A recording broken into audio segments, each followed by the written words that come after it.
I'm Ashley, 28 years old. I got married to a colleague who had been working at the same company before me, about 2 years ago. My husband Noah, who is 2 years older, was the one who made the first confession of love. We couldn't have children for a while after getting married, but thinking it was about time given our ages, we started trying to conceive and successfully became pregnant. We're expecting the baby by the end of this year.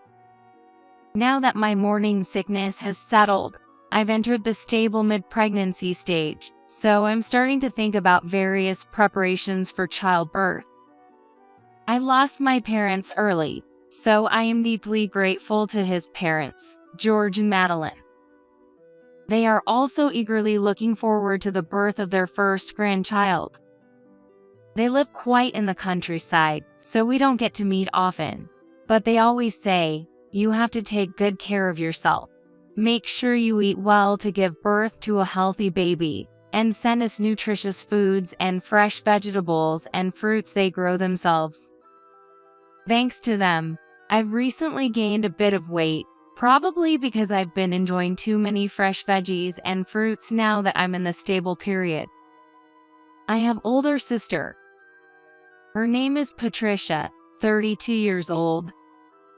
She's already married and has a cute daughter. My 3-year-old niece, Emily.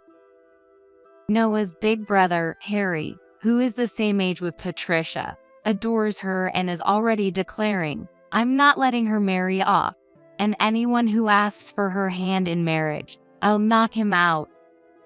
Patricia just laughs it off, saying, "Silly, isn't he?"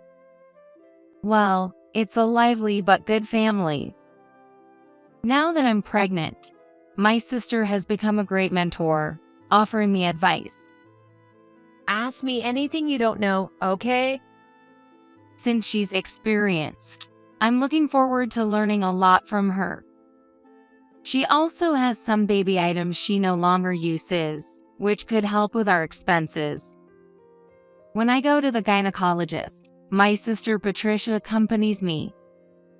Our doctor, Victoria, is a seasoned female physician. She is kind and trustworthy. Once, we even had Noah join in for a lecture. First of all, the pregnant woman is the center of everything. Her needs come first. Oh yeah, is that so? Noah looked nervous. Of course, I'm not saying the husband should do all the housework. Pregnant women need some exercise too. However, you shouldn't let her carry heavy items or reach for things on high shelves. Let her exercise moderately, but don't overdo it. That's the basic rule. I see. Noah nodded to the doctor's explanation.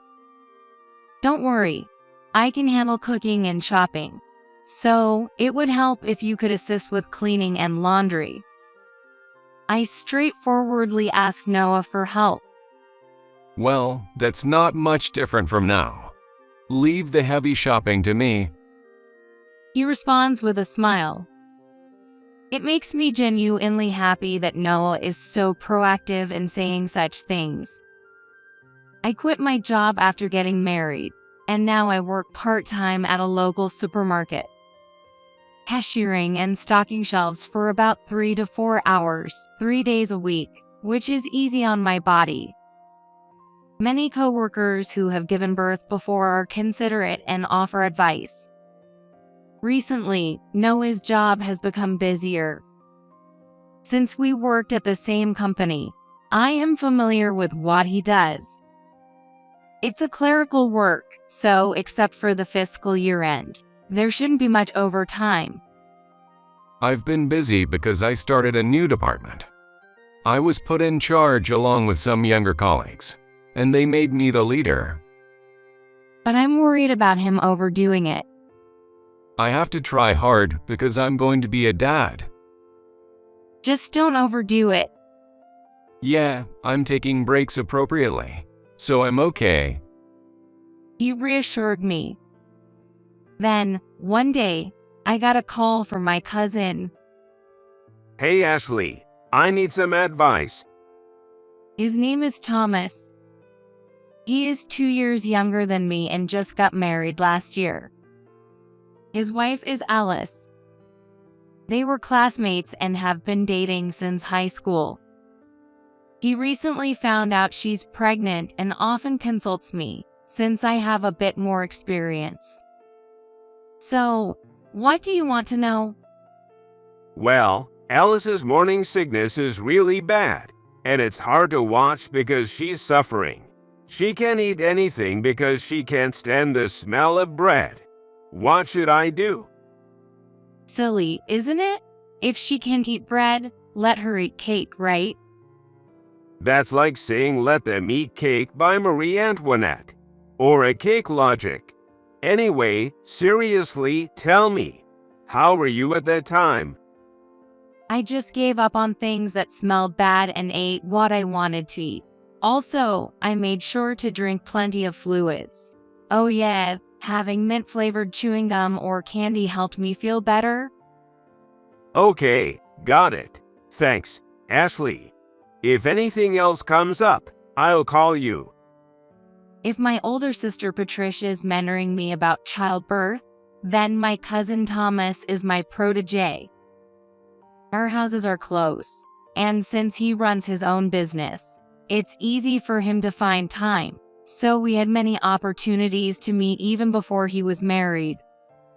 On the other hand, my husband Noah started working more weekends, saying it was due to his job. He wanted to sort through the documents he collected during the week all at once on his days off. Lately, we've been spending less time together, and I've felt Noah's attitude changing. One night, upset about his frequent holiday work, I complained. "Can't you do something about work? You said you'd support me with the housework, but I'm doing it all." My belly has grown so much that even cutting my nails has become a challenge. This is an important time for my job. Couldn't you support me a bit? Instead of just ignoring my requests, he started demanding support from me. I understand, but it's hard for me too. My belly is already this big. I'm trying hard for our child too. Don't just push your own agenda on me. And What? I heard you've been meeting a man outside recently. What? A man? Oh, that's just my cousin Thomas. He helps me with shopping when you're not around. Cousin, really? It seems like you've been meeting him several times for a while now. He's family, so of course we meet. Well, just bear with it a little longer. We remained somewhat strained as the due date approached. Then the labor pains started, and I headed to the hospital. Patricia accompanied me to the hospital. The birth canal is already open, so let's go straight to preparations for delivery. After you give birth, you'll be admitted for postnatal care. Patricia contacted Noah, but he said he was too busy with work to attend the birth or help with the hospital preparations. So, Patricia took care of all the hospital preparations. 5 hours after arriving at the hospital, I successfully gave birth to a baby boy. Despite the excruciating pain, the midwife said it was a very smooth delivery, and seeing my baby's cute face even made me think it was a good experience. That night, Noah came to the hospital. Give Ashley some praise for her hard work. You should hold him too. The doctor Victoria spoke to Noah with a smile. I was exhausted in bed, but I imagined Noah's happy face. However, Noah didn't smile and remained silent even as he looked at the baby. Then, Noah muttered something. Is this really my child? What? What are you saying? Is that your first question? I was dumbfounded. He'll grow on her. Trying to compose myself, I followed up with what Victoria had said. This is our child. Let's work hard to raise him. Even so, Noah was expressionless. Then, suddenly, he said, Doctor, I have a request. Please do a DNA test on the baby. What? I was speechless at Noah's words. For a moment, I didn't understand what was happening. Considering a DNA testing, does he really doubt he's the father? That's ridiculous. Victoria was also taken aback. Well, we can do that, but that's not something you should say on the day of the birth. She tried to dismiss him, but Please, by all means. Noah was adamant and requested the test. Do you doubt me? That's terrible. Really terrible. Postpartum pain forgotten. I shouted loudly. I just want to know the truth. If it confirms the child is really mine, that's all that matters. I'll be relieved. Or is there some reason you're worried about the test? Is he suggesting I have something to hide? Really terrible. I'm not asking for gratitude, but demanding a DNA test all of a sudden is the worst. Sensing the futile argument brewing, Victoria intervened. Let's do the test. She agreed, albeit reluctantly. I was unhappy, but since I knew the child was definitely mine and Noah's, I decided to accept the challenge if he insisted that far. When Noah left the room, I broke down in tears. I had thought Noah would be happy. Instead, the fact that he doubted me enough to demand a DNA test. Later, as Noah had requested, we did the DNA test and decided to discuss the results when Noah visited the hospital the following weekend. On the day of the report, Noah appeared unusually calm. In the hospital room, Victoria pulled out the report. I'll just tell you the conclusion. Okay. The result of the test shows that the likelihood that Noah is the father of the boy is. Victoria paused to take a breath, then announced. 0%. This child is not Noah's biological son. What? I was speechless and nearly fainted. That can't be. I can't think of any reason why. Yet, how could this be? My mind went blank. Noah smirked and said, I knew it.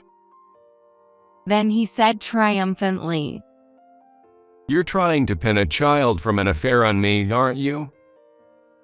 and then he pointed at me. I want a divorce. You're entirely to blame.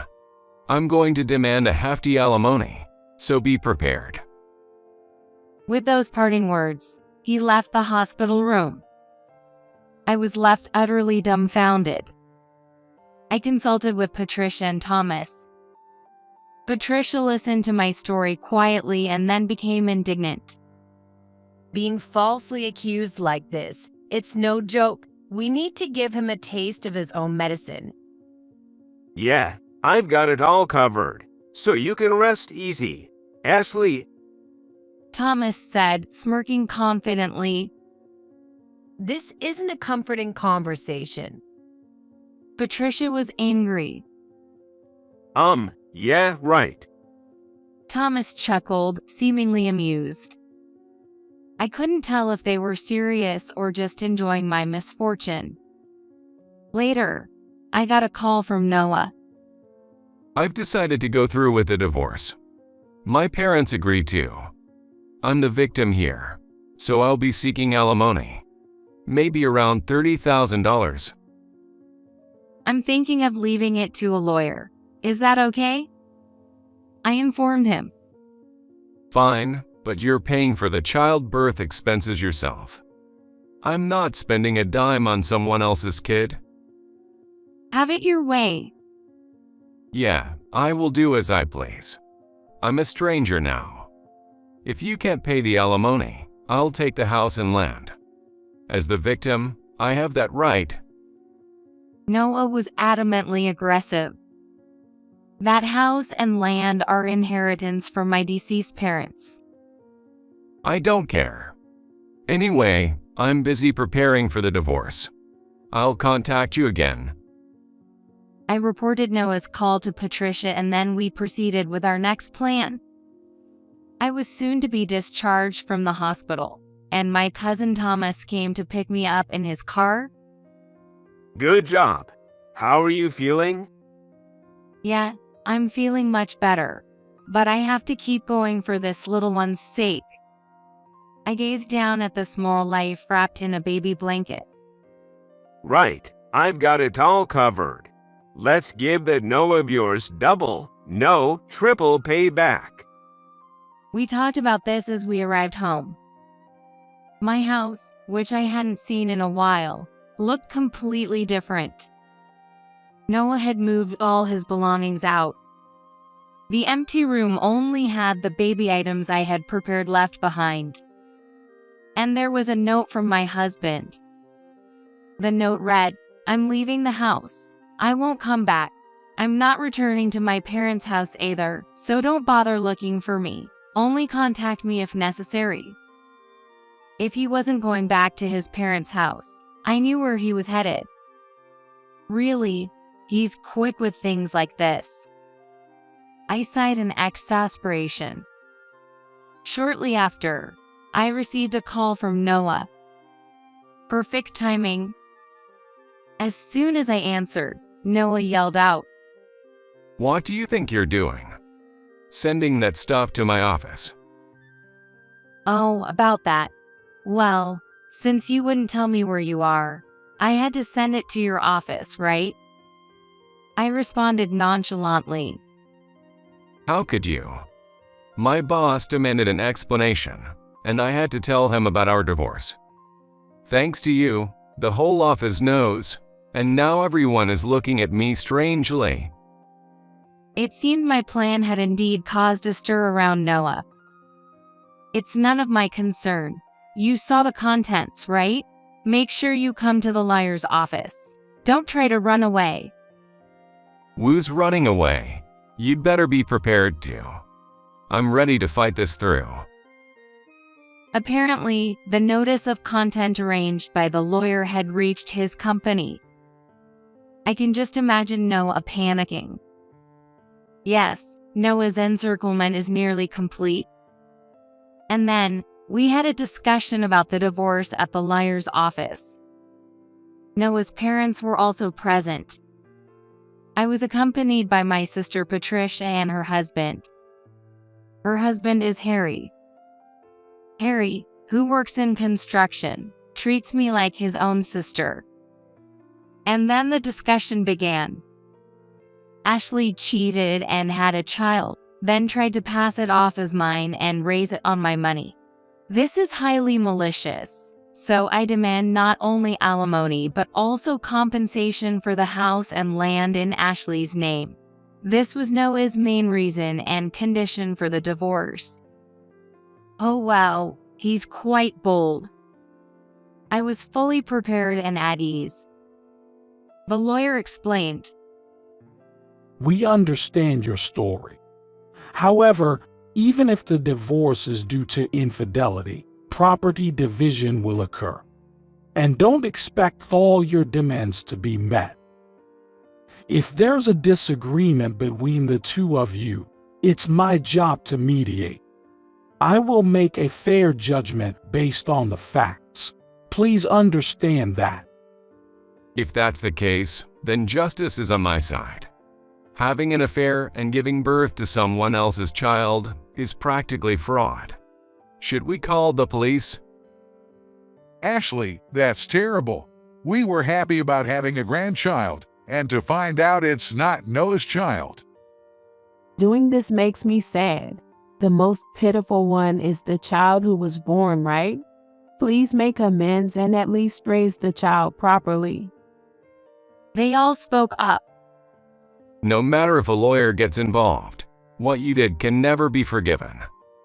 I'm entirely innocent and a victim. It's crucial how much Ashley reflects and apologizes to me. How about it?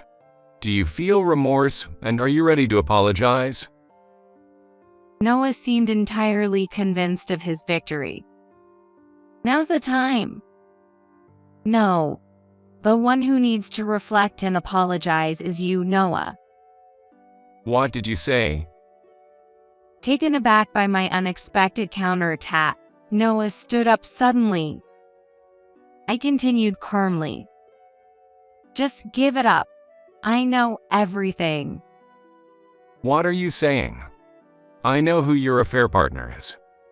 I'll demand alimony from him too. I decided it was time to present my trump card. Actually, I've invited someone here. Who is it? One of your accomplices? Noah shouted, fully ready for battle. I said in a teasing tone. You're not too bright, are you? I'm the victim here, so it's the witness. A witness? Thank you for waiting. Please, come in. As I spoke, two people entered through the door. Noah's mouth hung open in shock. You are. And you are. Yes, it's Victoria, the gynecologist, and my cousin Thomas. Hello. Victoria greeted. Nice to meet you. I'm Ashley's cousin, Thomas. Thomas introduced himself. This guy is Ashley's affair partner. You're cousins, and you had a child together. Please don't say such rude things. I live nearby, and I was just consulting because my wife Alice is pregnant. I've always seen Ashley like a friend, never as a woman. Hey, that's a bit rude, isn't it, Thomas? I'll have to scold you later. I'd like to say my piece soon. Victoria interjected with a wry smile. Sorry, Victoria, please go ahead. I urged her to explain. Thank you. So, to put it simply, the baby is undoubtedly Noah's and Ashley's child, according to the DNA test results. What? Noah exclaimed in shock. But at that time, you said it wasn't my child. You bribed the lab technician to falsify the results. When my husband, who is the hospital's chairman, confronted the technician, he broke down crying and confessed everything. We even recorded that confession. I might confess too if confronted by her husband. Damn it. Noah bit his lip. Patricia thought the test results were suspicious and brought your hair to request another test. Normally, we don't do that, but I got convinced after talking to her, Ashley's sister, and the retest confirmed the baby is indeed both of yours. And the technician who colluded with you has been fired. It's a matter of our hospital's credibility. George was shocked by this. Noah, why would you do such a thing? George stood up and confronted Noah. That's, Instead of Noah, Patricia answered for him. That's because Noah was the one having an affair? What?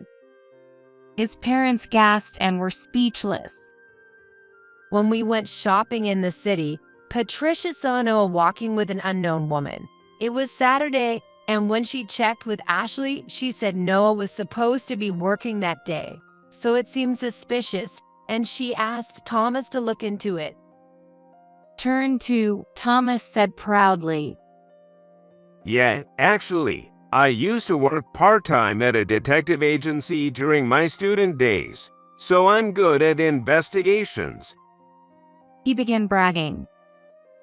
And then we found plenty of evidence of the affair. Here's a recording of that time. With that, Patricia played the voice recorder. It captured Noah and another woman's voices. We'll get her DNA test and fake it as someone else's child. That way, it'll serve as evidence of the affair.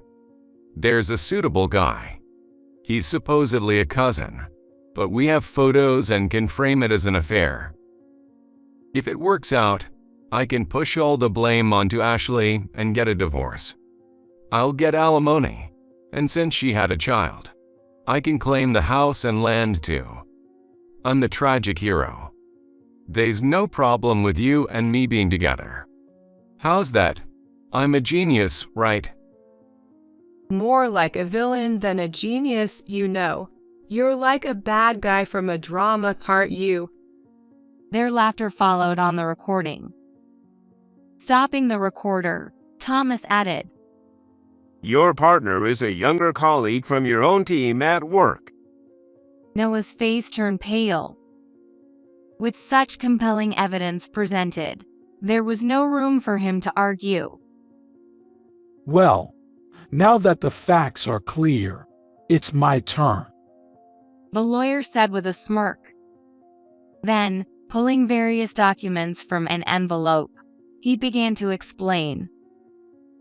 Here are Ashley's demands. She requests a divorce from Noah. She has stated that she will not pursue the matter of the DNA test falsification, so we will not address it here. We will seek alimony from Noah and the woman he was involved with.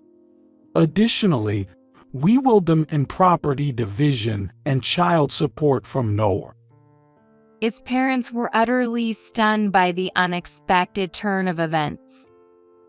Noah, intensely questioned by Patricia and me, was utterly devastated. I filled out the divorce papers, signed my part, and had Noah write his portion. The completed divorce papers were promptly submitted by the lawyer. After leaving the office, we celebrated with drinks at a nearby bar, and thus, I divorced Noah. I received a substantial amount in alimony and a lump sum for child support. By the way, I named my son Adam. It seems his parents had advanced the money. Noah was completely cut off from his parents. He is said to be repaying the debt little by little. Noah's affair partner was a woman from his company. Their affair during work hours came to light, and both were dismissed for violating company policies. Abandoned by that woman, he struggled to find new employment and is now working part-time at a gas station. I live with my son, Adam. He's still young, so I've taken a leave of absence to focus on childcare. It looks like we'll manage with the alimony for a while. Adam is adorable, and as I took photos and videos, my cousin Thomas edited them and uploaded them to a video site. This unexpectedly became quite popular. Thanks to the site's popularity, I even started earning money from the videos. The earnings were substantial, so I decided to save for Adam's future. My parenting is supported by those around me. Patricia, of course, and the ladies from my part-time job also helped. Especially the ladies, who would shop at the supermarket on my behalf when I couldn't go out. And the manager would deliver them to my home. In fact, the manager, who was also divorced, was encouraged by the ladies to get closer to me. When Adam turned 1, the manager proposed to me. Despite being a manager, he's down to earth, works hard, and treats everyone equally, which I really appreciated. Since he always delivered groceries to our home, it didn't take long for my fondness to turn into affection. I happily accepted his proposal. Adam had met him many times and was fond of him, and he seemed trustworthy because he cared about Adam. Although I accepted his proposal, We couldn't get married right away and went into a preparation period. Recently, Adam started calling him Dad. It seems I've managed to recapture the happiness I once let go. This time, I'm determined to hold on to this happiness tightly. As I watched Adam's peaceful sleeping face, I made this resolve: